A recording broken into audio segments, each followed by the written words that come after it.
നമസ്കാരം. First semester core മാത്തമാറ്റിക്സിൻ്റെ linear congruence എന്ന് പറയുന്ന സെക്ഷനാണ് നമ്മളിന്ന് ഡിസ്കസ് ചെയ്യാൻ പോകുന്നത്. ലീനിയർ കോൺഗ്രുവൻസ് എന്താണെന്നും ലീനിയർ കോൺഗ്രുവൻസിൻ്റെ സൊല്യൂഷൻ എന്താണെന്നും അങ്ങനെ കുറച്ച് ഡീറ്റെയിൽസുകളാണ് ഈ വീഡിയോയിൽ നമ്മളിന്ന് ഡിസ്കസ് ചെയ്യുന്നത്. ആദ്യം തന്നെ എന്താണ് ലീനിയർ കോൺഗ്രുവൻസ് എന്നുള്ളത് നമുക്ക് നോക്കാം. ലീനിയർ കോൺഗ്രുവൻസ് എന്ന് പറഞ്ഞു കഴിഞ്ഞാൽ നമ്മൾ ലീനിയർ ഇക്വേഷൻ എന്നൊക്കെ പറയില്ലേ നമ്മൾ, അതുപോലെ തന്നെയാണ് നമ്മൾ ലീനിയർ കോൺഗ്രുവൻസും ഡിഫൈൻ ചെയ്യുന്നത്. നമ്മൾ സാധാരണ ലീനിയർ ഇക്വേഷൻ എങ്ങനെയാണ് ചെയ്യാറ്? എന്താ പറയുക, (x+by=c) എന്ന് പറയുന്നതാണ് ലീനിയർ ഇക്വേഷൻ ഇൻ 2 വേരിയബിൾസ് അല്ലേ. നമ്മളെപ്പോഴും അങ്ങനെയാണ് പറയാറുള്ളത്. നമ്മൾ ഇപ്പോൾ ഒരു സാധാരണ ലീനിയർ ഇക്വേഷൻ എഴുതുകയാണെങ്കിൽ എങ്ങനെ എഴുതും? (x+by=c). അതൊരു ലൈൻഡ് ഇക്വേഷനാണ് അല്ലേ. ലീനിയർ ഇക്വേഷൻ എന്ന് പറഞ്ഞാൽ ഇവിടുത്തെ വേരിയബിൾസ് എക്സും വൈയും ആണ്, അതിൻ്റെ കോഎഫിഷ്യൻസുകൾ അല്ലെങ്കിൽ അതിൻ്റെ പവറുകൾ 1 ആണ്, അതിൻ്റെ കോഎഫിഷ്യൻസുകളൊക്കെ നമ്പേഴ്സുകളാണ്. അപ്പോൾ ഒരു ലീനിയർ ഇക്വേഷൻ നമ്മൾ പറയുന്നത് അങ്ങനെയാണ്. അതുപോലെ തന്നെയാണ് നമ്മൾ ലീനിയർ കോൺഗ്രുവൻസ് എന്ന് പറയുന്നത്. നമുക്ക് ഇക്വേഷന് പകരം ഇവിടെ എന്തായിരിക്കും? കോൺഗ്രുവൻസ് ആയിരിക്കും. കോൺഗ്രുവൻസ് എന്താണെന്നുള്ളത് മുമ്പത്തെ ക്ലാസ്സിൽ നമ്മൾ പറഞ്ഞിട്ടുണ്ട്. കോൺഗ്രുവൻസ് എന്ന് പറഞ്ഞു കഴിഞ്ഞാൽ നമ്മളുടെ difference divides the N number, അങ്ങനെയാണെങ്കിൽ അത് കോൺഗ്രുവൻസ് ആയിരിക്കും. So X congruent B mod M എന്ന് പറഞ്ഞു കഴിഞ്ഞാൽ എം എന്തിനെ ഡിവൈഡ് ചെയ്യും? എക്സ് മൈനസ് ബിനെ ഡിവൈഡ് ചെയ്യും. So X minus X is congruent B mod N എന്ന് പറയുന്നതാണ് ഇവിടെ ലീനിയർ കോൺഗ്രുവൻസ് ഉള്ളത്. നമ്മൾ സാധാരണ ലീനിയർ കോൺഗ്രുവൻസ് ഇക്വേഷൻ എഴുതുന്നത് A congruent B mod M എന്നാണ്. അങ്ങനെയാണ് നമ്മൾ കോൺഗ്രുവൻസ് എന്താണെന്നുള്ളത് നമ്മൾ ഡിഫൈൻ ചെയ്യുന്നത്. പക്ഷേ ഇവിടെ ലീനിയർ കോൺഗ്രുവൻസിൽ നമുക്കിവിടെ എന്തും കൂടി ഉണ്ട്, ഒരു വേരിയബിളും കൂടി ഉണ്ട്. ഏതാണ് ആ വേരിയബിൾ? ഇവിടുത്തെ വേരിയബിൾ എന്ന് പറയുന്നത് എക്സ് ആണ്. And A B and M are is integers ആയിട്ടാണ് നമ്മൾ കൺസിഡർ ചെയ്യുന്നത്. ലീനിയർ കോൺഗ്രുവൻസിൽ അല്ലാത്ത കേസുകളും ഉണ്ട്, പക്ഷേ നമ്മൾക്ക് ചെയ്യാനുള്ള എളുപ്പത്തിനും അല്ലെങ്കിൽ നമ്മളിപ്പോൾ കൺസിഡർ ചെയ്യുന്നതെല്ലാം ഇൻറ്റിജേഴ്സിൻ്റെയാണ്. So X congruent B mod M എന്ന് പറയുന്നതാണ് നമ്മുടെ ലീനിയർ കോൺഗ്രുവൻസ് എന്ന് പറയുന്നത്. ഇവിടെ എക്സ് എന്ന് പറയുന്നത് അൺനോൺ എന്ന് നമ്മൾ പറയാറുണ്ട്. നമ്മൾ സാധാരണ വേരിയബിൾസുകൾ അല്ലെങ്കിൽ അൺനോൺസ് എന്ന് പറയുന്ന പോലെ തന്നെ എക്സ് ആണ് നമ്മുടെ ഇവിടുത്തെ അൺനോൺസ് എന്ന് പറയുന്നത്. അപ്പോൾ ഈ ഒരു ലീനിയർ കോൺഗ്രുവൻസിൻ്റെ സൊല്യൂഷൻ, ഒരു ലീനിയർ ഇക്വേഷൻ്റെ സൊല്യൂഷൻ എങ്ങനെയാണ് നമ്മൾ പറയുക? ആ ഇക്വേഷൻ സാറ്റിസ്ഫൈ ചെയ്യുന്ന ഒരു വേരിയബിളിൻ്റെ വാല്യൂസ് ആണ് നമ്മളെപ്പോഴും ലീനിയർ ഇക്വേഷൻ്റെ സൊല്യൂഷനായിട്ട് പറയുന്നത്. ഇവിടെ അപ്പോൾ ലീനിയർ കോൺഗ്രുവൻസിൻ്റെ സൊല്യൂഷൻ എന്തായിരിക്കും? x0 ബിലോങ്സ് ടു z ആണെങ്കിൽ x0 congruent B mod M, അതായത് ഈ കോൺഗ്രുവൻസ് സാറ്റിസ്ഫൈ ചെയ്യുന്ന എക്സിൻ്റെ വാല്യൂസ് x0s, അതായത് integers which satisfies this congruence equation or this congruence is called, ശരിക്കും ഇക്വേഷൻ എന്ന് പറയരുത്, പെട്ടെന്ന് നമ്മൾ പറഞ്ഞു പോകും, but it is not an equation, കാരണം ഈക്വൽ ടു സൈൻ അല്ല, കോൺഗ്രുവൻസ് സൈൻ ആണ്.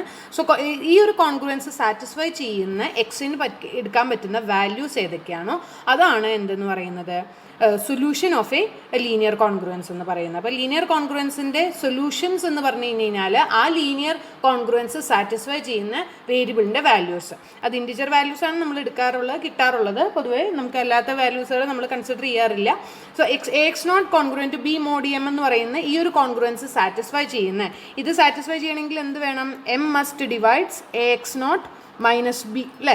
x0 മൈനസ് ബിനെ എം ഡിവൈഡ് ചെയ്യണം. അത്തരം കോൺഗ്രുവൻസുകൾ അല്ലെങ്കിൽ ആ കോൺഗ്രുവൻസ് സാറ്റിസ്ഫൈ ചെയ്യുന്ന x0ൻ്റെ അല്ലെങ്കിൽ എക്സിൻ്റെ വേരിയബിൾ എക്സിൻ്റെ വാല്യൂസിനെയാണ് നമ്മൾ സൊല്യൂഷൻ എന്ന് നമ്മൾ വിളിക്കാറുള്ളത്. അപ്പോൾ ഒരു ലീനിയർ കോൺഗ്രുവൻസ് സോൾവബിൾ ആണോ എന്നുള്ളത് ചെക്ക് ചെയ്യേണ്ടതൊക്കെ ഉണ്ടാവും. അതായത് ഒരു സൊല്യൂഷൻ ഉണ്ടോ എന്നുള്ളത് നമുക്ക് നോക്കേണ്ടതൊക്കെ ഉണ്ടാവും. അതെങ്ങനെയാണ് എന്നുള്ളതൊക്കെ കാര്യങ്ങളൊക്കെയാണ് നമ്മൾ അടുത്തതിൽ പറയാൻ പോകുന്നത്. അതിന് മുമ്പ് നമുക്ക് ഈ ലീനിയർ കോൺഗ്രുവൻസിനെ ഒന്ന് മാറ്റി എഴുതാനായിട്ട് നോക്കാം. അതിന് മുമ്പ് ഒരു എക്സാമ്പിൾ നമുക്ക് പറഞ്ഞിട്ട് പോവാം. സോ 3x കോൺഗ്രുവൻറ്റ് 4 mod 5 ഇത് ഒരു ലീനിയർ കോൺഗ്രുവൻസിൻ്റെ ഒരു എക്സാമ്പിളാണ്. ഇത് സോൾവ് ചെയ്യാൻ പറ്റും, കാരണം ഇതിൻ്റെ സൊല്യൂഷൻ എന്ന് പറയുന്നത് 3 ആണ്. കാരണം 3 × 3 is 9 and 9 - 4 is divisible by 5. So that means 3 is a solution of this linear congruence because 3 × 3 is -4 is divisible by 5, or 3 × 3 is congruent to 4 mod 5. Congruence എന്ന് പറയുന്ന കൺസെപ്റ്റ് പറയുമ്പോൾ നമുക്ക് കോൺഗ്രുവൻസ് ക്ലാസ് എന്താണ് എന്നുള്ളതൊക്കെ പറയേണ്ടതുണ്ട്. അതൊക്കെ നിങ്ങൾക്ക് അറിയാമെന്ന വിശ്വാസത്തിലാണ് ഞാനിപ്പോൾ പോകുന്നത്. കോൺഗ്രുവൻസ് ക്ലാസിൻ്റെ കാര്യങ്ങളെ കുറിച്ചിട്ടുള്ള details. So 3x congruent 4 mod 5 എന്ന് പറഞ്ഞു കഴിഞ്ഞാൽ എക്സ് എന്തിനെ ഡിപ്പെൻഡ് ചെയ്ത്? എക്സ് എന്ന് പറയുന്നത് എന്തായിരിക്കും? അതിൻ്റെ വാല്യൂസുകളാണ് അതിൻ്റെ സൊല്യൂഷൻ എന്ന് പറയുന്നത്. എക്സിൻ്റെ കറസ്പോണ്ടിങ് ആയിട്ടുള്ള വാല്യൂസ്, ഈ ലീനിയർ കോൺഗ്രുവൻസ് സാറ്റിസ്ഫൈ ചെയ്യുന്ന എക്സിൻ്റെ വാല്യൂസ്. നമുക്ക് ഇതിനൊന്ന് വേറിട്ട രീതിയിൽ എഴുതി നോക്കാം. നമ്മൾ ലീനിയർ ഡയഫൻഡൈൻ ഇക്വേഷൻ മുമ്പ് പറഞ്ഞിട്ടുണ്ട്, അതുമായിട്ട് ഇതിനോട് ഭയങ്കരമായിട്ടുള്ള ഒരു അറ്റാച്ച്മെന്റ് ഉണ്ട്. എന്താണെന്ന് നോക്കാം. X congruent B mod M ആണെങ്കിൽ നമുക്കതിനെ കോൺഗ്രുവൻസിൻ്റെ ഡെഫിനേഷൻ വെച്ചിട്ട് എങ്ങനെ എഴുതാൻ സാധിക്കും? M divides X minus B എന്ന് പറഞ്ഞ് എഴുതാൻ സാധിക്കും, നമ്മൾ നേരത്തെ എഴുതിയ മാതിരി. അങ്ങനെയാണെങ്കിൽ എം ഡിവൈഡ്സ് ഇതാണെങ്കിൽ നമുക്ക് എം ഇൻറ്റു ഒരു ഇൻറ്റിജർ ആയിരിക്കും എ എക്സ് മൈനസ് ബി എന്ന് പറയുന്നത് അല്ലേ. അല്ലെങ്കിൽ ഈ ഒരു കോൺഗ്രുവൻസ് അല്ലെങ്കിൽ ഈ ഒരു ഇതിനെ നമുക്ക് ഇങ്ങനെ എഴുതാൻ സാധിക്കും A X minus B is equal to M into Y, where Y is some integer integer Y, ആ ഒരു ഇൻറ്റിജർ വൈ വെച്ചിട്ട് നമുക്ക് ആ ഒരു കോൺഗ്രുവൻസിനെ നമുക്ക് ഇങ്ങനെ റീറൈറ്റ് ചെയ്യാൻ സാധിക്കും. ഇതിനെ ഒന്ന് റീഅറേഞ്ച് ചെയ്യുമ്പോൾ നമുക്ക് എന്ത് കിട്ടും? X minus M Y is equal to B. This is nothing but a linear Diophantine equation. നമ്മൾ മുമ്പേ പറഞ്ഞിട്ടുണ്ട് ഒരു ലീനിയർ ഡയഫൻഡൈൻ ഇക്വേഷൻ എന്ന് പറയുന്നത് ഏത് ഫോമിലാണെന്നുള്ളത്. A X plus by equal to c where a, b and c are integers and x and y are variables എന്ന് പറയുന്നത്. അതാണ് ലീനിയർ ഡയഫൻഡൈൻ ഇക്വേഷൻ്റെ ജനറൽ ഫോം. സോ ഇപ്പോൾ നമ്മളിവിടെ നമ്മുടെ ലീനിയർ കോൺഗ്രുവൻസിനെ നമ്മൾ റീറൈറ്റ് ചെയ്യുമ്പോൾ നമ്മളിവിടെ എന്താക്കി എഴുതി? A X congruent to B mod എമ്മിനെ A X minus M Y is equal to B. ഇവിടെ എ ഇൻറ്റിജറാണ്, എം ഇൻറ്റിജറാണ്, ബി ഇൻറ്റിജറാണ്, എക്സും വൈയും മൈനസ് എം ആണ് ഇവിടെ ആക്ച്വലി. മൈനസ് എം ഇൻറ്റിജറാണ്, വൈയും എക്സും ആണ് ഇവിടുത്തെ വേരിയബിൾസ് എന്ന് പറയുന്നത്. So A X minus M Y is equal to B എന്ന് പറയുന്നത് നമുക്കിവിടെ എന്തായിട്ട് കിട്ടി? ഒരു ലീനിയർ ഡയഫൻഡൈൻ ഇക്വേഷൻ ആയിട്ട് കിട്ടി. അപ്പോൾ ഏതൊരു ലീനിയർ കോൺഗ്രുവൻസിനെയും ഒരു ലീനിയർ ഡയഫൻഡൈൻ ഇക്വേഷൻ ആക്കി നമുക്ക് മാറ്റാൻ സാധിക്കും.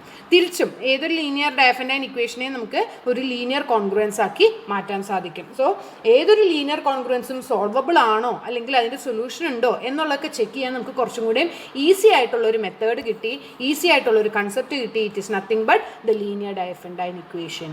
സോ ലീനിയർ ഡയഫൻഡൈൻ ഇക്വേഷൻ്റെ സൊല്യൂഷനെ അനുസരിച്ചാണ് നമുക്കൊരു ലീനിയർ കോൺഗ്രുവൻസിൻ്റെയും സൊല്യൂഷനെ നമുക്ക് ഡിഫൈൻ ചെയ്യാൻ സാധിക്കുന്നത്. അതായത് ഒരു ലീനിയർ കോൺഗ്രുവൻസ് സോൾവബിൾ ആണെങ്കിൽ അതിൻ്റെ കറസ്പോണ്ടിങ് ലീനിയർ ഡയഫൻഡൈൻ ഇക്വേഷനും എന്തായിരിക്കും? സോൾവബിൾ ആയിരിക്കും. ഇതുപോലെ തന്നെ തിരിച്ചും ഒരു ലീനിയർ ഡയഫൻഡൈൻ ഇക്വേഷൻ സോൾവബിൾ ആണെങ്കിൽ അതിൻ്റെ കറസ്പോണ്ടിങ് ലീനിയർ കോൺഗ്രുവൻസും എന്തായിരിക്കും? സോൾവബിൾ ആയിരിക്കും. സോ നമുക്ക് കുറച്ചും കൂടിയും ലീനിയർ കോൺഗ്രുവൻസിനെ നമുക്ക് ലീനിയർ ഡയഫൻഡൈൻ ഇക്വേഷനാക്കി മാറ്റുമ്പോൾ നമുക്ക് കുറച്ചും കൂടിയും ഈസി ആയിട്ട് സൊല്യൂഷൻ കണ്ടുപിടിക്കാൻ സാധിക്കും. കാരണം നമ്മൾ ലീനിയർ ഡയഫൻഡൈൻ ഇക്വേഷൻ്റെ സൊല്യൂഷൻ എന്താണ് എന്നുള്ളത് നമ്മൾ ഓൾറെഡി പറഞ്ഞിട്ടുണ്ട്.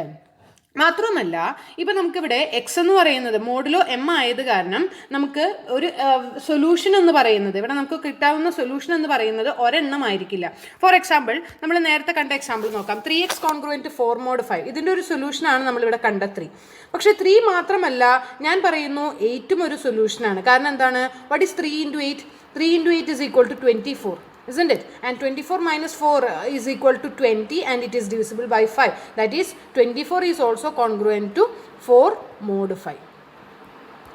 And what about the value minus 2? When you are considering minus 2, 3 into minus 2 is minus 6. And minus 6 is congruent to 4 mod 5 because minus 6 minus 4 is equal to minus 10 and it is divisible by 5. So that means ഇവിടെ 3 എന്ന് പറയുന്ന ഒരു solution കിട്ടിക്കഴിഞ്ഞ് കഴിഞ്ഞാൽ അതിനോട് congruent ആയിട്ടുള്ള modulo 5 congruent ആയിട്ടുള്ള എല്ലാ സൊല്യൂഷൻസും നമുക്ക് കണ്ടുപിടിക്കാൻ സാധിക്കും. അതായത് 3 എന്ന് പറയുന്ന ഒരു സൊല്യൂഷന് മാത്രമല്ല അതിന് കറസ്പോണ്ടിങ് ആയിട്ട് ഒരുപാട്, അതായത് 3യുടെ അതേ കോൺഗ്രുവൻസ് ക്ലാസ്സിലുള്ള ഒരുപാട് സൊല്യൂഷൻസ് നമുക്കുണ്ട്. 8 ഉണ്ട്, അതുപോലെ തന്നെ 13 ഉണ്ട്, -2 ഉണ്ട്, -7 ഉണ്ട്. അങ്ങനെ അതിൻ്റെ കോൺഗ്രുവൻസ് ക്ലാസ് മോഡുലോ 5ലുള്ള അതിൻ്റെ കോൺഗ്രുവൻസ് ക്ലാസ്സിൻ്റെ സൊല്യൂഷൻസ് എല്ലാം നമുക്ക് കണ്ടുപിടിക്കാൻ സാധിക്കും. അപ്പോൾ അതുകൊണ്ട് തന്നെ നമുക്കൊരു സൊല്യൂഷൻ കിട്ടിക്കഴിഞ്ഞ് കഴിഞ്ഞാൽ അതിന് ഇൻഫിനിറ്റ് ആയിട്ടുള്ള സൊല്യൂഷൻസ് ഉണ്ടാവും. പക്ഷേ ഈ 3 അല്ലാതെ വേറെ ഏതെങ്കിലും ഒരു നമ്പേഴ്സ് മീൻസ് കോൺഗ്രുവൻസ് ക്ലാസ് 3 അല്ലാതെ മോഡുലോ 5 നമുക്ക് 5 കോൺഗ്രുവൻസ് ക്ലാസ്സുകളുണ്ട്. നമ്മുടെ കോൺഗ്രുവൻസ് ക്ലാസ്സുകൾ 0, പിന്നെ 1, പിന്നെ 2, പിന്നെ 3, പിന്നെ 4. ഇത്രയും കോൺഗ്രുവൻസ് ക്ലാസ്സുകളാണ് നമുക്ക് മോഡുലോ 5ലുള്ളത് അല്ലേ. നമുക്ക് 5 കോൺഗ്രുവൻസ് ക്ലാസ്സുകൾ ഉണ്ടാവും. 0, 1, 2, 3, 4, 5 0, 1, 2, 3, 4 അങ്ങനെ 5 കോൺഗ്രുവൻസ് ക്ലാസ്സുകൾ ഉണ്ടാവും. പക്ഷേ ഇതിലുള്ള ഒരു കോൺഗ്രുവൻസ് ക്ലാസ്സുകളിൽ ഈ 3 കോൺഗ്രുവൻസ് ക്ലാസ്സിലുള്ള എല്ലാ വാല്യൂസുകളും, അതായത് 3 കോൺഗ്രുവൻസ് ക്ലാസ്സിലുള്ള എല്ലാ നമ്പേഴ്സുകളും ഇതിൻ്റെ സൊല്യൂഷനാണ്. പക്ഷേ ഇതല്ലാതെ വേറെ മോഡുലോ 5 വേറെ ഏതെങ്കിലും സൊല്യൂഷൻ ഉണ്ടോ?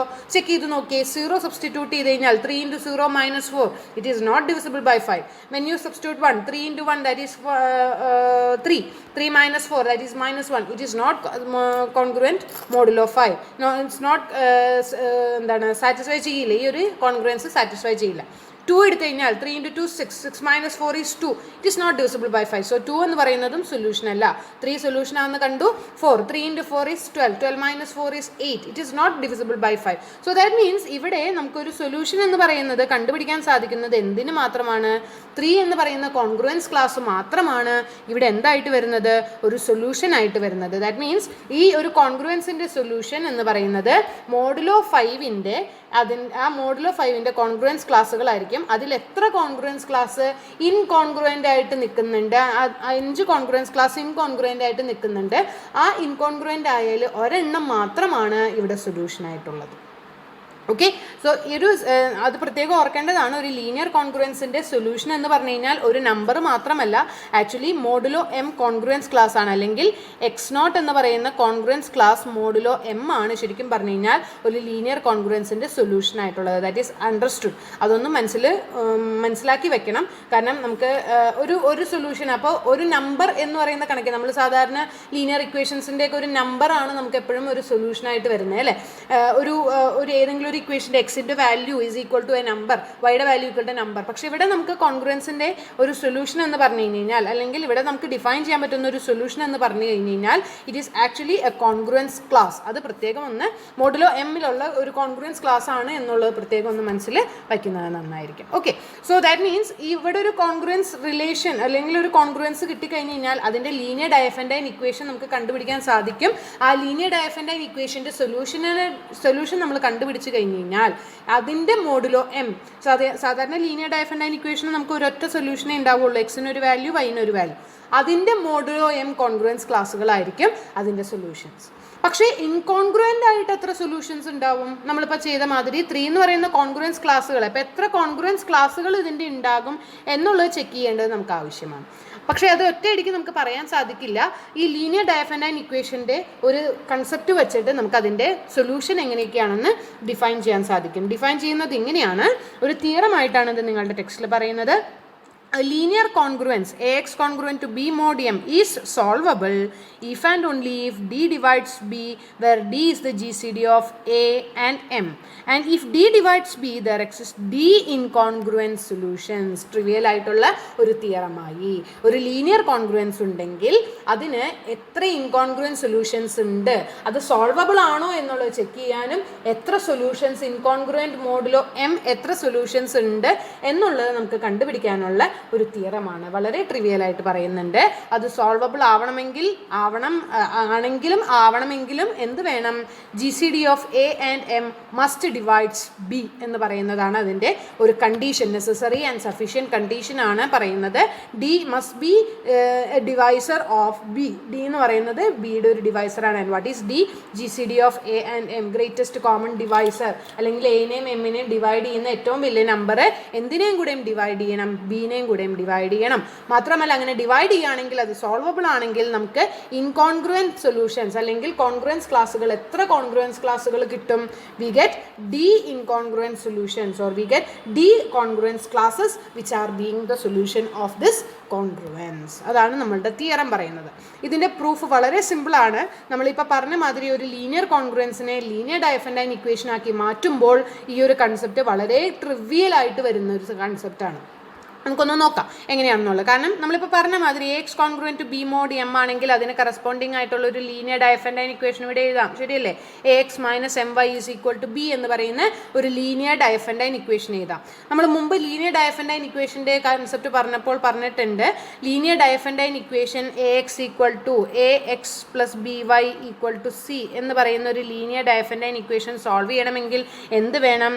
എയുടെയും ബിയുടെയും GCD എന്ന് പറയുന്നത് സീനെ ഡിവൈഡ് ചെയ്യണം എന്നുള്ളത് ലീനിയർ ഡയഫൻഡൈൻ ഇക്വേഷൻ്റെ ഒരു necessary and sufficient condition for the solution of linear Diophantine equation ആണ്. നമ്മൾ മുമ്പേ പറഞ്ഞിട്ടുണ്ട് എയുടെയും, അതായത് എക്സിൻ്റെയും വൈയുടെയും, ഇവിടെ ഒരു എക്സും വൈയും വേരിയബിൾസ് ഉണ്ടല്ലോ, അതിൻ്റെ കോഎഫിഷ്യൻസിൻ്റെ GCD ഗ്രേറ്റസ്റ്റ് കോമൺ ഡിവൈസർ എന്തിനെ ഡിവൈഡ് ചെയ്യണം? ആ കോൺസ്റ്റൻറ്റിനെ ഡിവൈഡ് ചെയ്യണം എന്നുള്ളത്. ഇവിടെയും അതേ കൺസെപ്റ്റിലൊന്നും നിങ്ങൾ നോക്കിയേ. AX - BY ഈക്വൽ ടു അല്ലെങ്കിൽ AX + BY equal to C എന്ന് പറയുന്ന ഒരു കൺസെപ്റ്റാണ് ഇവിടെ വരുന്നത്, അല്ലേ? എ എന്ന് പറയുന്നത് എ തന്നെയാണ്, ബി എന്ന് പറയുന്നത് -M ആണ്, C എന്ന് പറയുന്നത് B ആണ്. നിങ്ങൾ ആ ലീനിയർ ഡയഫൻഡൈൻ ഇക്വേഷൻ അവിടെ ക്യാപിറ്റൽ A വെച്ചിട്ട് വേണമെങ്കിൽ ഒന്ന് എഴുതി കഴിഞ്ഞ് കഴിഞ്ഞാൽ നിങ്ങൾക്ക് ആ കൺസെപ്റ്റ് പെട്ടെന്ന് മനസ്സിലാവും. Capital AX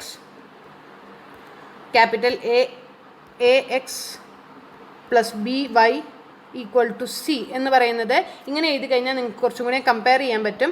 and capital A, അതായത് ഫസ്റ്റ് എക്സിൻ്റെ കോഎഫിഷ്യൻറ്റ് A ആണ്, വൈയുടെ കോഎഫിഷ്യൻറ്റ് -M ആണ്, ആൻഡ് C എന്ന് പറയുന്നത് ഇവിടെ B ആണ്. അങ്ങനെയാണെങ്കിൽ ആ LDE സോൾവ് ചെയ്യാനായിട്ട് എന്ത് വേണം? എയുടെയും ബിയുടെയും GCD സീനെ ഡിവൈഡ് ചെയ്യണം. ദാറ്റ് മീൻസ് എയിൻ്റെയും -M-ൻ്റെയും or we can say M, എയുടെയും M-ൻ്റെയും GCD എന്തിനെ ഡിവൈഡ് ചെയ്യണം? കോൺസ്റ്റൻ്റ് ആയിട്ടുള്ള ബിനെ ഡിവൈഡ് ചെയ്യണം, which is the necessary and sufficient condition for a solution of a linear congruence. So linear congruence-നെ നമ്മൾ ലീനിയർ ഡയഫൻഡൈൻ ഇക്വേഷൻ ആക്കി കഴിഞ്ഞപ്പോൾ തന്നെ നമ്മൾ ട്രിവിയൽ ആയിട്ടുള്ള കൺസെപ്റ്റ് കണ്ടുപിടിച്ചു സോൾവബിൾ ആവാനുള്ള കണ്ടീഷൻ. ഇനി അതിൻ്റെ കൂടെ തന്നെ നമ്മൾ ആ തിയറത്തിൽ, അതായത് ലീനിയർ ഡയഫൻഡൈൻ ഇക്വേഷൻ്റെ തിയറത്തിൽ നമ്മൾ പറയുന്നുണ്ട് അതിൻ്റെ സൊല്യൂഷൻസ് എന്ന് പറയുന്നത് എന്താണെന്നുള്ളത്. X is equal to X not plus B by D T and Y is equal to Y not minus A by D T എന്ന് പറഞ്ഞ് നമ്മൾ എഴുതുന്നുണ്ട് അല്ലേ. അങ്ങനെയുള്ള കൺസെപ്റ്റ് ഓൾറെഡി നമ്മൾ പറഞ്ഞിട്ടുണ്ടായിരുന്നു. അതേപോലെ തന്നെയാണ് ഇവിടെ നമുക്കുള്ളത്. അവിടുത്തെ സൊല്യൂഷൻസ് എന്ന് പറയുന്നത് എന്താണ് എന്നുള്ളതാണ് നമ്മളിവിടെ എഴുതുന്നത്. ഒരു ലീനിയർ കോൺഗ്രുവൻസ് കിട്ടിക്കഴിഞ്ഞാൽ അതിൻ്റെ solution is equal to X not plus M by D T and Y equal to Y not plus or minus A by D T where T is an integer. നമുക്ക് Y എന്ന് പറയുന്ന concept ആവശ്യമില്ല. കാരണം നമുക്കിവിടെ linear കോൺഗ്രുവൻസിൽ ഏത് variable മാത്രമേ ഉള്ളൂ? X എന്ന് പറയുന്ന വേരിയബിൾ മാത്രമേ ഉള്ളൂ. ലീനിയർ ഡയഫൻഡൈൻ ഇക്വേഷനിൽ പക്ഷേ എക്സും വൈയും ഉണ്ടായിരുന്നു. അതുകൊണ്ടാണ് നമുക്കിവിടെ രണ്ട് solutions. So Y plus or minus എന്തായാലും കുഴപ്പമില്ല. നമുക്കിവിടെ വേണ്ടത് X is equal to X not plus M by D T എന്ന് പറയുന്നതാണ്.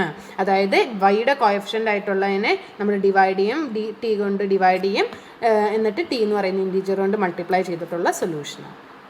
ഓക്കെ. സോ സൊല്യൂഷൻ എക്സിസ്റ്റ് ചെയ്യുമോ എന്നുള്ള കണ്ടീഷൻ നമ്മളിവിടെ പ്രൂവ് ചെയ്ത് കഴിഞ്ഞു. ഇനി നമുക്ക് ഒരെണ്ണം പറയാനില്ലേ, നമുക്കിവിടെ എത്ര ഇൻകോൺഗ്രുവൻ സൊല്യൂഷൻസ് ഉണ്ട്, അല്ലെങ്കിൽ എത്ര കോൺഗ്രുവൻസ് ക്ലാസ്സുകൾ ഇവിടെ സൊല്യൂഷനായിട്ട് വരുന്നുണ്ടെന്നുള്ളത് പറയണം അല്ലേ. അതെങ്ങനെ പറയും?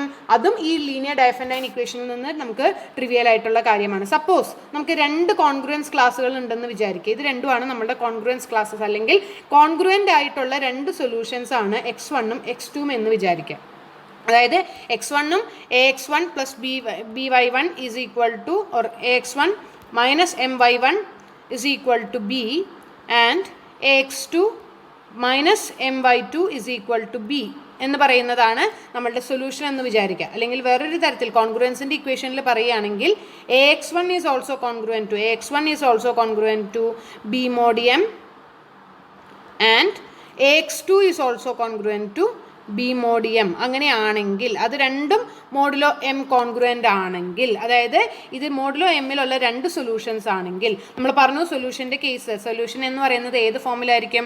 എക്സ് നോട്ട് എന്ന് പറയുന്ന ഒരു സൊല്യൂഷൻ. ഈ എക്സ് നോട്ട് എന്ന് പറയുന്നത് ഈ ലീനിയർ ഡയഫൻഡൈൻ ഇക്വേഷൻ്റെ ഏതെങ്കിലും ഒരു സൊല്യൂഷനാണ് കേട്ടോ. അത് കണ്ടുപിടിക്കാൻ പറ്റി കഴിഞ്ഞ് കഴിഞ്ഞാൽ അതിൻ്റെ ബാക്കിയുള്ള സൊല്യൂഷൻസ് നമുക്ക് കിട്ടും. ഇത് കണ്ടുപിടിക്കേണ്ടത് എങ്ങനെയാണെന്നുള്ളത് നമ്മൾ ചെയ്യുന്നുണ്ട്.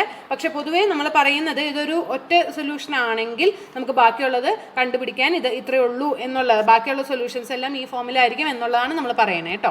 സോ എക്സ് നോട്ട് എന്ന് പറയുന്നത് ഒരു സൊല്യൂഷൻ ആണെങ്കിൽ x1 ഉം x2 congruent, modulo M congruent ആയിട്ടുള്ള സൊല്യൂഷൻസ് ആണെന്ന് വിചാരിക്കാം. അങ്ങനെയാണെങ്കിൽ എന്ത് സംഭവിക്കും? അല്ലെങ്കിൽ അങ്ങനെ വന്നു കഴിഞ്ഞ് കഴിഞ്ഞാൽ എന്താണ് അതിൻ്റെ കേസ് എന്നുള്ളതാണ് നമ്മളൊന്ന് സ്റ്റഡി ചെയ്യാൻ പോകുന്നത്. അപ്പോൾ ഇങ്ങനെ ഇത് മോഡുലോ എം ഇത് രണ്ടും കോൺഗ്രുവൻ്റ് ആണെങ്കിൽ നമുക്ക് എന്ത് പറയാൻ സാധിക്കും? മോഡുലോ എമ്മിനെ ഇതിനെ എങ്ങനെ പറയാൻ സാധിക്കും? ax1 is congruent to ax2 mod M എന്ന് എഴുതാൻ സാധിക്കും. ax1ൻ്റെ എയും ക്യാൻസൽ ചെയ്ത് കഴിഞ്ഞ് കഴിഞ്ഞാൽ x1 അല്ലെങ്കിൽ x1 is x0 plus M by D T T1 is congruent to x0 plus M by D T2 എന്ന് പറയാൻ സാധിക്കും. x0 നമുക്ക് ക്യാൻസൽ ചെയ്ത് കഴിഞ്ഞ് കഴിഞ്ഞാൽ നമുക്ക് എന്ത് പറയാൻ സാധിക്കും? x0കൾ തമ്മിൽ ക്യാൻസൽ ചെയ്തു മ്യൂച്വലി. അപ്പോൾ നമുക്ക് എന്ത് പറയാൻ പറ്റും? M by D T1 is congruent to M by D T2. നമുക്ക് കാരണം x0 അഡീഷൻ ആണ്, അപ്പോൾ x0നെ നമുക്ക് സബ്ട്രാക്ട് ചെയ്ത് കളയാം. So M by D T1 is congruent to M by D T2 എന്ന് പറയുന്നത് നമ്മുടെ കോൺഗ്രുവൻസിൻ്റെ പ്രോപ്പർട്ടീസ് വെച്ചിട്ട് നമുക്ക് കിട്ടും. പക്ഷേ എം ബൈ ഡി എന്ന് പറയുന്നത് എന്താണ്? എം എന്ന് പറയുന്നതിൻ്റെ അല്ലെങ്കിൽ എം എന്ന് പറയുന്നതിൻ്റെയും എയുടെയും GCD ആണ് ഡി. അതായത് ഡി എന്തിനെ ഡിവൈഡ് ചെയ്യും? ഡീനെയും ഡിവൈഡ് ചെയ്യും, എനെയും ഡിവൈഡ് ചെയ്യും. ഡി എന്ന് പറയുന്നത് എമ്മിനെയും ഡിവൈഡ് ചെയ്യും, എനെയും ഡിവൈഡ് ചെയ്യും. ശരിയല്ലേ? D is the GCD, greatest common divisor of M by D and A. അപ്പോൾ എയുടെയും എം ബൈ ഡിയുടെയും GCD ആണ് ഡി എന്ന്, എയുടെയും എമ്മിൻ്റെയും GCD ആണ് എം ബൈ ഡി. അപ്പോൾ ഡി എന്തിനെയൊക്കെ ഡിവൈഡ് ചെയ്യും? എനെയും ഡിവൈഡ് ചെയ്യും, എമ്മിനെയും ഡിവൈഡ് ചെയ്യും. അപ്പോൾ എം ബൈ ഡി എന്ന് പറയുന്നതും എന്തിനെ ഡിവൈഡ് ചെയ്യും? എമ്മിനെ ഡിവൈഡ് ചെയ്യും. കാരണം എന്താണെന്ന് പറഞ്ഞു കഴിഞ്ഞാൽ നമുക്ക് വേറൊരു രീതിയിൽ പറഞ്ഞു കഴിഞ്ഞാൽ D can be written as D is equal to GCD of A and M, or we can say M can be written as D into some integer x, or x വേണ്ട, നമുക്കിപ്പോൾ P നാക്കാം കാരണം നമുക്ക് confusion വേണ്ട. D is equal to some integer x, or P is nothing but M by D, isn't it? P is nothing but M by D, but P will divide M, ശരിയല്ലേ? P എമ്മിനെയും divide ചെയ്യും. ഈ D into P ആണ് M ആയതുകൊണ്ട് D എമ്മിനെ divide ചെയ്യും, P എമ്മിനെ divide ചെയ്യും. So P divides M means M by D divides M. ശരിയല്ലേ? എം ബൈ ഡി എന്ന് പറയുന്നത് എമ്മിനെ ഡിവൈഡ് ചെയ്യും. ഇനി എം ബൈ ഡിയുടെയും അതുപോലെ തന്നെ എമ്മിൻ്റെയും ഗ്രേറ്റസ്റ്റ് കോമൺ ഡിവൈസർ എന്താണ്? എം ബൈ ഡി എന്ന് പറഞ്ഞു കഴിഞ്ഞാൽ പി ആണ്. അതുപോലെ തന്നെ എന്താണ് എമ്മിൻ്റെയും പിയുടെയും എമ്മിൻ്റെയും ഗ്രേറ്റസ്റ്റ് കോമൺ ഡിവൈസർ എന്താണ്? പിന്നെയും എമ്മിനെയും ഡിവൈഡ് ചെയ്യുന്ന ഏറ്റവും വലിയ നമ്പർ ഏതാണ്? പിന്നെയും എമ്മിനെയും ഡിവൈഡ് ചെയ്യുന്ന ഏറ്റവും വലിയ നമ്പർ എന്ന് പറഞ്ഞു കഴിഞ്ഞാൽ പി എന്താണ്? എം ബൈ ഡി ആണ്. അപ്പോൾ എം ബൈ ഡിനെ ഡിവൈഡ് ചെയ്യുന്ന ഏറ്റവും വലിയ നമ്പർ എന്ന് പറഞ്ഞു കഴിഞ്ഞാൽ എമ്മിനെയും ഡിവൈഡ് ചെയ്യണം, ഡീനെയും ഡിവൈഡ് ചെയ്യണം. ശരിയല്ലേ? കാരണം ഡിവൈഡ് ചെയ്യാന്ന് പറഞ്ഞു കഴിഞ്ഞാൽ എന്താണ്? നമുക്കൊരു ഇൻറ്റിജർ ആയിട്ട് കിട്ടുക. അപ്പോൾ ഒരു ഇൻറ്റിജർ ആയിട്ട് കിട്ടണം. എം ബൈ ഡിനെയും എമ്മിനെയും ഡിവൈഡ് ചെയ്യുന്ന ഒരു ഇൻറ്റിജർ എന്ന് പറയുന്നത് എന്ത് തന്നെയാണ്? ഡി തന്നെയാണ്. കാരണം എം ബൈ ഡിനെ ഡിവൈഡ് ചെയ്തിട്ട് അതൊരു ഇൻറ്റിജർ ആക്കണമെങ്കിൽ ഡി എന്ന് പറയുന്നത് തന്നെയായിരിക്കണം എന്തിൻ്റെ G C D of P and M must be is equal to D. Okay, ഇത് നമുക്ക് എന്താ പറയുക, ഒരു നമ്പറിൻ്റെ ഡിവൈസേഴ്സിൻ്റെ കൺസെപ്റ്റ് വെച്ചിട്ട് അല്ലെങ്കിൽ ജി സി ഡിയുടെ കൺസെപ്റ്റ് വെച്ചിട്ടാണ് നമ്മളിത് പറയുന്നത്. എം ബൈ ഡിയുടെയും എമ്മിൻ്റെയും ഗ്രേറ്റസ്റ്റ് കോമൺ ഡിവൈസർ എന്ന് പറയുന്നത് എന്ത് തന്നെയാണ്? ഡി തന്നെയാണ്.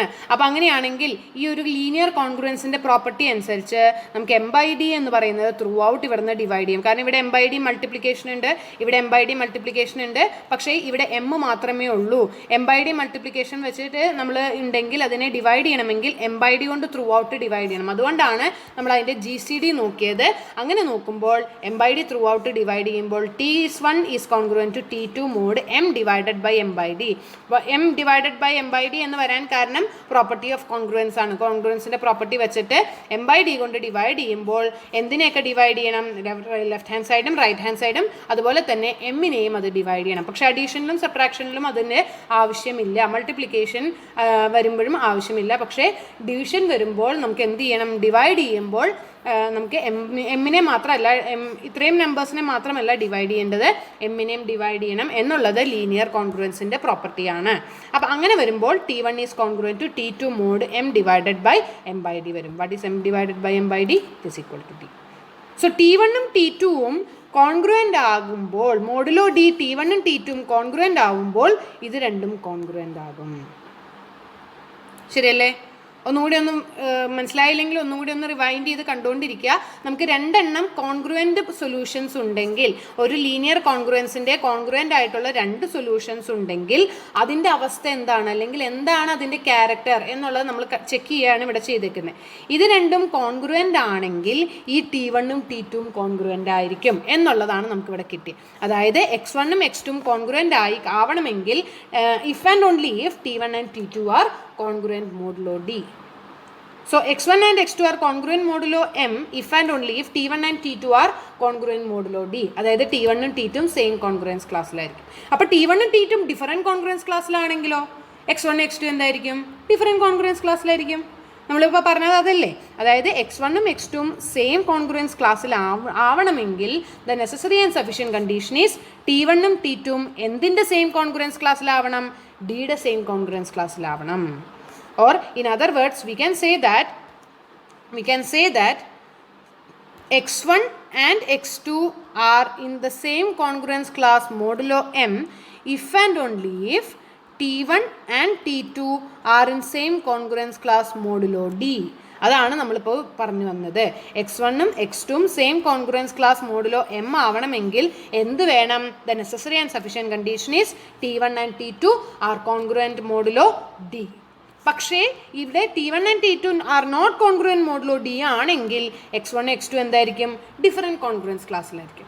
അതായത് എത്ര ഡിഫറൻസ് കോൺഗ്രുവൻസ് ക്ലാസ്സുകളുണ്ട്?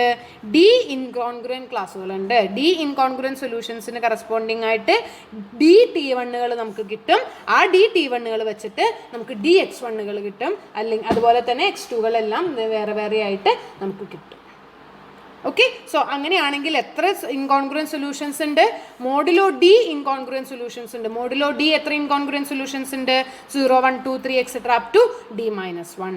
ഡി എന്ന് പറയുന്ന വാല്യൂവിനനുസരിച്ച് എത്ര ഇൻകോൺഗ്രുവൻറ്റ് വാല്യൂസുകളുണ്ട്? 0 1 2 3 എക്സെട്ര അപ് ടു D-1 വരെയുള്ള ഇൻകോൺഗ്രുവൻറ്റ് വാല്യൂസുകളുണ്ട്. അതുകൊണ്ട് തന്നെ നമുക്കപ്പോൾ ഇൻകോൺഗ്രുവൻറ്റ് സൊല്യൂഷൻസ് കിട്ടും. So that means there exist D incongruent solutions എന്ന് പറയുന്നതാണ് ഇവിടെ പ്രൂവ് ചെയ്തേക്കുന്നത്. ഡയറക്റ്റ് ആയിട്ട് ആ ഒരു ലീനിയർ ഡയഫൻഡൈൻ ഇക്വേഷൻ്റെ സൊല്യൂഷൻ്റെ കൺസെപ്റ്റ് വെച്ചിട്ട് മാത്രമാണ് നമ്മളിവിടെ പറഞ്ഞേക്കുന്നത്. ആ കോൺഗ്രുവൻസിൻ്റെ കൺസെപ്റ്റുകളും പ്രോപ്പർട്ടീസുകളും അറിയാമെങ്കിൽ ഇത് വളരെയധികം, അതേപോലെ തന്നെ GCD എന്ന് പറയുന്നത് ഡിവൈസസിൻ്റെ കൺസെപ്റ്റും അറിയാമെങ്കിൽ വളരെ എളുപ്പത്തിൽ തന്നെ ഇത് കിട്ടുന്നതാണ്. ഇല്ലെങ്കിൽ ഒന്നും കൂടി ഒന്ന് മനസ്സിലാക്കി പോവുക. സോ അങ്ങനെയാണെങ്കിൽ നമുക്ക് Tക്ക് 0 മുതൽ D-1 കൊടുക്കുമ്പോൾ നമുക്ക് ഓരോ സൊല്യൂഷൻസുകൾ ഇവിടെ കിട്ടും എന്നുള്ളതാണ് നമ്മൾ പറയുന്നത്. ഓക്കെ, ഈ സൊല്യൂഷൻസിനെ നമ്മൾ T ഇട്ട് കൊടുക്കുമ്പോൾ കിട്ടുന്ന സൊല്യൂഷനെ അതിനെ നമ്മൾ ജനറൽ സൊല്യൂഷൻ എന്നാണ് നമ്മൾ പറയാറുള്ളത്. This is the general solution. ഇതിൽ Tക്ക് ഓരോ വാല്യൂസുകൾ ഇട്ട് കൊടുക്കുമ്പോഴാണ് നമുക്ക് എന്ത് കിട്ടുന്നത്, പർട്ടിക്കുലർ സൊല്യൂഷൻസ് കിട്ടുന്നത്. അപ്പോൾ ഈ GCD of A and M 1 ആയിക്കഴിഞ്ഞാൽ D = 1 ആയിക്കഴിഞ്ഞാൽ എന്ത് സംഭവിക്കും, ഒരൊറ്റ സൊല്യൂഷനേ ഉണ്ടാവുള്ളൂ, യൂണീക്ക് സൊല്യൂഷനേ ഉണ്ടാവുള്ളൂ. നമ്മൾ സിസ്റ്റം ഓഫ് ലീനിയർ ഇക്വേഷൻസ് പഠിക്കുമ്പോൾ പറയാറുണ്ട് ഐദർ 1 സൊല്യൂഷൻ, അല്ലെങ്കിൽ ഇൻഫിനിറ്റ് നമ്പർ ഓഫ് സൊല്യൂഷൻ, അല്ലെങ്കിൽ യൂണീക്ക് സൊല്യൂഷൻ എന്നൊക്കെ പറയാറില്ലേ. അതുപോലെ തന്നെയാണ് ഇവിടെ ഒരു യൂണീക്ക് സൊല്യൂഷൻ ഉണ്ടാവണമെങ്കിൽ എന്ത് വേണം, GCD 1 ആയിരിക്കണം. എൻ്റെയും എമ്മിൻ്റെയും GCD 1 ആണെങ്കിൽ നമുക്കിവിടെ D എന്ന് പറയുന്ന 1 കിട്ടും. ദാറ്റ് മീൻസ് യൂണീക്ക് സൊല്യൂഷൻ കിട്ടും. നമുക്ക് പ്രോബ്ലംസുകൾ ചെയ്യാം. നമുക്ക് തിയറിയേക്കാളും കൂടുതൽ നമുക്കിത് എഫക്റ്റീവ് ആവുന്ന പ്രോബ്ലംസ് ചെയ്യുമ്പോഴാണ്. ഇതൊന്ന് സോൾവ് ചെയ്യാൻ നോക്കാം. Let us see what is the case with 2x congruent to 3 mod 4. നമുക്ക് ചെയ്ത് നോക്കാം. 2x congruent to 3 mod 4 ആണ്. അപ്പോൾ ഇതിനെ ഞാനിപ്പോൾ ലീനിയർ കോൺഗ്രുവൻസിൻ്റെ ഫോർമുലയിൽ എഴുതുമ്പോൾ AX congruent to B mod M എന്നാണ് നമ്മൾ എഴുതുക. അപ്പോൾ ഇവിടെ എമ്മിൻ്റെ വാല്യൂ 4 ആണ്. സോ അതൊന്ന് നമുക്കിവിടെ എഴുതി വയ്ക്കാം എന്തൊക്കെയാണ് കൺസെപ്റ്റുകളെന്നുള്ളത്. ഇവിടെ എമ്മിൻ്റെ value M is equal to 4, M 4 ആണ്. എയുടെ സ്ഥാനത്ത് ഇവിടെ എന്താണ്, 2 ആണ്. ആൻഡ് ബിയുടെ സ്ഥാനത്ത് ഇവിടെ 3 ആണ്. So GCD of A and M അത് നമ്മൾ എന്തിനെ ഡിവൈഡ് ചെയ്യണം, ബിനെ ഡിവൈഡ് ചെയ്യണം. So GCD of A and M 2ൻ്റെയും 4ൻ്റെയും GCD എന്താണ്, 2 ആണ്. പക്ഷേ 2 ഒരിക്കലും ബിനെ ഡിവൈഡ് ചെയ്യില്ല, അതായത് 3നെ ഡിവൈഡ് ചെയ്യില്ല. ശരിയല്ലേ? Because 2 is an even number and 3 is an odd number. So it does not divides. That means this is not solvable. Solution ഇല്ല, solvable അല്ല എന്നുള്ളതാണ് ഇവിടെ കിട്ടുന്നത്. ഇത് സോൾവ് ചെയ്യാൻ സാധിക്കില്ല. അപ്പോൾ പിന്നെ അതിൻ്റെ സൊല്യൂഷനെ കുറിച്ചൊന്നും ആലോചിക്കേണ്ടതില്ല. നമ്മൾ പറഞ്ഞിരുന്നു GCD ഡിവൈഡ് ചെയ്ത് കഴിഞ്ഞാൽ മാത്രമേ അതിന് സൊല്യൂഷൻ ഉണ്ടാവുള്ളൂ എന്നുള്ളത് ഇവിടെ പറഞ്ഞിരുന്നു. അപ്പോൾ അതുകൊണ്ട് തന്നെ ഇത് സോൾവബിൾ അല്ല എന്നുള്ളതാണ് നമുക്കിവിടെ കിട്ടിയത്. So this linear congruence is not solvable. Okay, so that is the case with 2x congruent to 3 mod 4. Let's take another example. What about 4x congruent to 7 mod 5? നമുക്ക് നോക്കാം. ഇവിടെ എയുടെ സ്ഥാനത്തുള്ളത് 4 ആണ്, ബിയുടെ സ്ഥാനത്ത് ഇവിടെ 7 ആണ്, ആൻഡ് എമ്മിൻ്റെ സ്ഥാനത്ത് ഇവിടെ 5 ആണ്. 5 ആണ് ഇവിടെ നമുക്കുള്ളത്. And we can look for GCD of A and M. GCD of 4 and 5 എന്ന് പറയുന്നത് 1 ആണ്. And 1 will surely divide 7. So that means ഇവിടെ നമുക്ക് സൊല്യൂഷൻ ഉണ്ട്, ഒരു യുണീക്ക് സൊല്യൂഷനാണ് ഉണ്ടാവുക. ഇവിടുത്തെ D എന്ന് പറയുന്ന നമ്പർ നമുക്കിവിടെ കിട്ടിയേക്കുന്നത്, ഇവിടെ D ആയിട്ട് നമുക്ക് കിട്ടിയേക്കുന്നത് എന്താണ്, 1 ആണ്. So that means there exist A unique solution. ഒരൊറ്റ കോൺഗ്രുവൻസ് ക്ലാസ് മാത്രമാണ് ഇവിടെ സൊല്യൂഷനായിട്ട് വരുന്നത്. ആ കോൺഗ്രുവൻസ് ക്ലാസ് ഏതായിരിക്കും, നിങ്ങളൊന്ന് ട്രയൽ ആൻഡ് എററിൽ ഒന്ന് ചെയ്ത് നോക്കി. ഏതായിരിക്കും സൊല്യൂഷൻ എന്ന് പറയുന്നത്, 4 into any number -7 must be is a multiple of 5. അതായത് 5, 10, 15, 20 അങ്ങനത്തെ ഏതെങ്കിലും ആയിരിക്കണം. 4 into ഒരു നമ്പർ -7, 4 into ഒരു നമ്പർ -7, 4ൻ്റെ ഒരു മൾട്ടിപ്പിളിൽ നിന്ന് 7 കുറച്ച് കഴിഞ്ഞാൽ 5യുടെ മൾട്ടിപ്പിൾ വരണം. അതായത് 4ൻ്റെ മൾട്ടിപ്പിൾ 7ൻ്റെ മൾട്ടിപ്പിൾസിനോട് +7 ആയിട്ടുള്ള +7 ആയിട്ടുള്ള ഏതെങ്കിലും ഒരു മൾട്ടിപ്പിൾ ഓഫ് 4 ഉണ്ടോ, 5യുടെ മൾട്ടിപ്പിൾസിനോട് +7 ആയിട്ടുള്ള ഏതെങ്കിലും മൾട്ടിപ്പിൾസ് ഓഫ് 4 ഉണ്ടോ, നിങ്ങളൊന്ന് വീഡിയോ പോസ്റ്റ് ചെയ്തൊന്ന് ചെക്ക് ചെയ്ത് നോക്കിയാൽ മതി. നിങ്ങൾക്ക് അപ്പോൾ തന്നെ കിട്ടും x is equal to 3 എന്ന് പറയുന്നത്. ബിക്കോസ് x equal to 3 ആണെങ്കിൽ what can you say, x equal to 3 ആണെങ്കിൽ 4 into 3 is 12 and it is nothing but 5 plus 7. So that means 12ൽ നിന്ന് 7 കുറച്ച് കഴിഞ്ഞാൽ 5യുടെ മൾട്ടിപ്പിൾ കിട്ടുന്നു. സോ 5യുടെ മൾട്ടിപ്പിളിൻ്റെ +7 ആണ് 12, അത് 4ൻ്റെ മൾട്ടിപ്പിളാണ്. അങ്ങനെയാണ് നമ്മൾ നോക്കുന്നത്. 5യുടെ മൾട്ടിപ്പിളിൻ്റെ +7 4ൻ്റെ മൾട്ടിപ്പിൾ ആണോ എന്നുള്ളത് ചെക്ക് ചെയ്യും. അപ്പോൾ 5യുടെ മൾട്ടിപ്പിൾസ് നോക്കുക, +7 നോക്കുക, അത് 4ൻ്റെ മൾട്ടിപ്പിൾ ആണോ, അങ്ങനെ ചെക്ക് ചെയ്താൽ മതി ട്രയൽ ആൻഡ് എററിൽ. അങ്ങനെ നോക്കിക്കഴിഞ്ഞ് കഴിഞ്ഞാൽ x equal to 3 എന്ന് പറയുന്നതാണ് ഇതിൻ്റെ കോൺഗ്രുവൻസ് എന്ന് പറയുന്നത്. ഇല്ലെങ്കിൽ നിങ്ങൾക്ക് ലീനിയർ ഡയഫൻഡൈൻ ഇക്വേഷൻ സോൾവ് ചെയ്യുന്ന രീതിയിൽ എഴുതാം. 4x - 5y = 7. Linear Diophantine equation solve ചെയ്യാൻ നിങ്ങൾക്കറിയാമെങ്കിൽ we can go for that. 4x - 7 5y = 7 എന്ന് പറയുന്ന ലീനിയർ കോൺഗ്രുവൻസ് സോൾവ് ചെയ്താലും മതി. അങ്ങനെ ചെയ്യുമ്പോൾ നമുക്ക് കിട്ടും എക്സ് ഈക്വൽ ടു അല്ലെങ്കിൽ x0 = 3 കോൺഗ്രുവൻസ് ക്ലാസ് മോഡുലോ 5 3 എന്ന് പറയുന്നതാണ് ഇവിടുത്തെ സൊല്യൂഷൻ. നമ്മൾ മുമ്പ് ഒരു എക്സാമ്പിൾ ചെയ്തപ്പോഴും ഇതേപോലത്തെ ഒരു സൊല്യൂഷൻ കിട്ടി അല്ലേ. 3x കോൺഗ്രുവൻറ്റ് 4 mod 5 3 എന്ന് പറയുന്നതാണ്. ഇവിടെ നമ്മൾ നോക്കിയേ GCD of 3 and 5 it is 1 and 1 divides 4, so this is solvable and there exists only one solution and that is this one. ഇനി അതുപോലെ തന്നെ വേറൊരു സൊല്യൂഷൻ കണ്ടുപിടിക്കാനുള്ള ഒരു പ്രോബ്ലം കൂടിയും ചെയ്തിട്ട് നമുക്ക് നിർത്താം. ഇതാണ് നമ്മുടെ question. 8x congruent to 10 mod 6. ഇതിനെ സോൾവ് ചെയ്യാൻ പറ്റുമോ നോക്കാം. നമ്മൾ നോക്കാം. ഇവിടുത്തെ GCD എന്ന് പറയുന്നത് ഇവിടെ ആദ്യം നമുക്ക് എന്തൊക്കെയാണ് കിട്ടിയേക്കണെന്നുള്ളത് എഴുതി വെക്കാം. A is equal to 8, B is equal to 10 and M is equal to 6.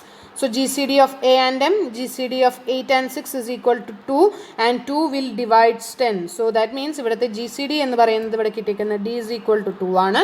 So രണ്ട് സൊല്യൂഷൻസ് ആണ് ഇവിടെ ഉള്ളത്. അപ്പോൾ രണ്ട് സൊല്യൂഷൻസ് നമുക്ക് കണ്ടുപിടിക്കണം. അതെന്ത് ചെയ്യും? നമുക്ക് കണ്ടുപിടിക്കാൻ എന്ത് ചെയ്യണം? നമുക്ക് ആദ്യം 8x - 6y is equal to 10 എന്ന് പറയുന്നതിനെ നമ്മൾ ലീനിയർ ഡയഫൻറ്റൈൻ ഇക്വേഷൻ ആയിട്ട് എഴുതും. അതിനെ ട്രയൽ ആൻഡ് എററിൽ നമ്മൾ സബ്സ്റ്റിറ്റ്യൂട്ട് ചെയ്ത് കഴിഞ്ഞാൽ തന്നെ നമുക്ക് അതിൻ്റെ വാല്യൂസുകൾ കിട്ടും. x = 2 കൊടുത്താൽ മതി. x = 2ഉം y = 1ഉം കൊടുത്തു നോക്കിയേ. what will be x = 2 minus 6 into 1 8 into 2 minus y 6 into 1 എന്ന് പറയുന്നത് എന്താണ്? 16 minus 6. that is a multiple of 10. നമ്മൾ ചെയ്ത മാതിരി 6ൻ്റെ മൾട്ടിപ്പിൾസിൻ്റെ മോഡുലോ 6 ആണ് നമുക്ക് ഇവിടെ ഉള്ളത്. 6ൻ്റെ മൾട്ടിപ്പിൾസ് പ്ലസ് 10 8ൻ്റെ മൾട്ടിപ്പിൾസ് ആണോ നോക്കാം. 6ൻ്റെ മൾട്ടിപ്പിൾസ് ഏതൊക്കെയാണ്? 6 12 18 അങ്ങനത്തെ ഒക്കെ. 6ൻ്റെ മൾട്ടിപ്പിൾസ് പ്ലസ് 10 6 + 10 16 അപ്പോൾ ആയി. അപ്പോൾ 2 ആണ്. 8 into 2 ആണ്. അപ്പോൾ അതുകൊണ്ട് 2 എന്ന് പറയുന്നത് ഇവിടുത്തെ ഒരു സൊല്യൂഷനാണ്. പക്ഷേ അത് മാത്രം കിട്ടിയോണ്ട് കാര്യമില്ല, മറ്റു സൊല്യൂഷനും കൂടെയും കിട്ടണം. നമുക്കിവിടെ D2 ആയത് കാരണം ടിക്ക് എടുക്കാൻ പറ്റുന്ന വാല്യൂസുകൾ എന്താണ്? 0ഉം 1ഉം ആണ്. സോ T = 0 കൊടുത്തു കഴിഞ്ഞാൽ x is equal to നമ്മുടെ സൊല്യൂഷൻ്റെ ഫോം എന്താണ്? x is equal to x0 + m/dt എന്ന് പറയുന്നതാണ് ഇവിടുത്തെ സൊല്യൂഷൻ്റെ മെത്തേഡ് അല്ലേ. x = x0 + m/dt എന്ന് പറയുന്നതാണ് ജനറൽ സൊല്യൂഷൻ. ഇവിടെ x0 എന്ന് പറഞ്ഞാൽ നമുക്ക് കിട്ടിയേക്കുന്നത് 2 ആണ്. ഇനി one solution is x0 that is 2. എക്സിൻ്റെ വാല്യൂസുകളാണ് കേട്ടോ നമ്മൾ എടുക്കേണ്ടത്. വൈയുടെ വാല്യൂസുകൾ നമ്മൾ എടുക്കേണ്ട ആവശ്യമില്ല. എക്സിൻ്റെ വാല്യൂസുകൾ മാത്രം എടുത്താൽ മതി. So x is equal to ബാക്കിയുള്ള സൊല്യൂഷൻസ് എന്ന് പറയുന്നത് എന്താണ്? 2 + m/d. What is m? m is 6 and d is 2. So 6/2 that is 3t. ഇതാണ് നമ്മളുടെ സൊല്യൂഷൻ്റെ ജനറൽ ഇക്വേഷൻ, ജനറൽ സൊല്യൂഷൻ എന്ന് പറയുന്നത്. ഇനി ടിക്ക് 0 ഇട്ട് കൊടുത്തു കഴിഞ്ഞാൽ നമുക്ക് എന്ത് കിട്ടും? t = 0 കൊടുത്തു കഴിഞ്ഞാൽ x is equal to 2. അത് നമ്മളുടെ x0 തന്നെയാണ്. ആ x0 തന്നെയാണ് നമുക്കിവിടെ കിട്ടിയേക്കുന്നത്. t is equal to 1 കൊടുത്തു കഴിഞ്ഞാൽ എന്ത് കിട്ടും? x is equal to 3 + 2 or 2 + 3. 2 + 3. What is 2 + 3? That is 5. So 5 എന്ന് പറയുന്നതും ഇതിൻ്റെ സൊല്യൂഷനാണ്. സബ്സ്റ്റിറ്റ്യൂട്ട് ചെയ്ത് നോക്കിയേ. 8 into 5 minus എന്താണ്? 8 into 5 is 40. 40 മൈനസ് എന്തെങ്കിലും ഒരു മൾട്ടിപ്പിൾ 10, ഒരു 6ൻ്റെ മൾട്ടിപ്പിൾ 10ൻ്റെ ഇതാണെന്ന് നോക്കിയേ. 40 മൈനസ് ഒരു 30. What is 40 minus 30? It is 10 അല്ലേ. അപ്പോൾ അതും എന്താണ്? 30 is a multiple of 6 and 40 is a multiple of 8. So 8 into 5 minus 6 into 5 is equal to 10. So that is a multiple of 10 എന്ന് നമുക്ക് കിട്ടും. അപ്പോൾ എന്ത് കിട്ടി? നമുക്ക് വേറൊരു കോൺഗ്രുവൻസ് സൊല്യൂഷൻസും കൂടി കിട്ടി 5. സോ ഇവിടെ മോഡുലോ 10 നമുക്ക് മോഡുലോ 6 നമുക്ക് 2 സൊല്യൂഷൻസ് ആണ് ഇവിടെ ഉള്ളത്. മോഡുലോ 6 നമുക്ക് 2 സൊല്യൂഷൻസ് ആണ്. നമ്മുടെ കോൺഗ്രുവൻസ് ക്ലാസ് 2ഉം അതുപോലെ തന്നെ കോൺഗ്രുവൻസ് ക്ലാസ് 5ഉം. ഇത് രണ്ടുമാണ് നമ്മളുടെ സൊല്യൂഷൻസ് എന്ന് പറയുന്നത്. ഇങ്ങനെ എഴുതണം എന്നില്ല. 2 and 5 or 2 and 5 എന്ന് പറഞ്ഞ് എഴുതിയാലും മതി. കോൺഗ്രുവൻസ് ക്ലാസ് ആക്കി ഞാൻ എഴുതുന്നത് അത് മനസ്സിലാവാൻ വേണ്ടിയിട്ടാണ്. ഓക്കെ. സോ ഇങ്ങനെയാണ് ഒരു ലീനിയർ കോൺഗ്രുവൻസിനെ നമുക്ക് സോൾവ് ചെയ്യാനും അത് സൊല്യൂഷൻ ഉണ്ടോ എന്നുള്ളതൊക്കെ ചെക്ക് ചെയ്യാനും ചെയ്യുന്നത്. വളരെ സിമ്പിളാണ്. ഒന്ന് ചെയ്ത് നോക്കിക്കഴിഞ്ഞ് കഴിഞ്ഞാൽ കൂടുതൽ കോൺഗ്രുവൻസുകൾ ചെയ്ത് നോക്കിക്കഴിഞ്ഞാൽ കിട്ടുന്നതാണ്. വളരെ സിമ്പിളായിട്ടുള്ള കാര്യമാണ്. ഓക്കെ. ഇനി മോഡുലാർ കോൺഗ്രുവൻസിൻ്റെ ഒരു ചെറിയ വീഡിയോ അടുത്തതിൽ കാണാം. അതോടുകൂടി ലീനിയർ കോൺഗ്രുവൻസിൻ്റെ കൺസെപ്റ്റ് ഒരുവിധം നമുക്ക് തീർക്കാം. ബാക്കിയുള്ളത് ഇനി അതിൻ്റെ കുറച്ചുകൂടെ പ്രോബ്ലംസുകളും അതിൻ്റെ ബാക്കി സെക്ഷൻസുകളും കൂടിയാണ്, ഇമ്പോർട്ടൻ്റ് ആയിട്ടുള്ള തിയറംസും കൂടിയാണ് അടുത്ത വീഡിയോയിൽ കാണാം. So thank you for watching this video.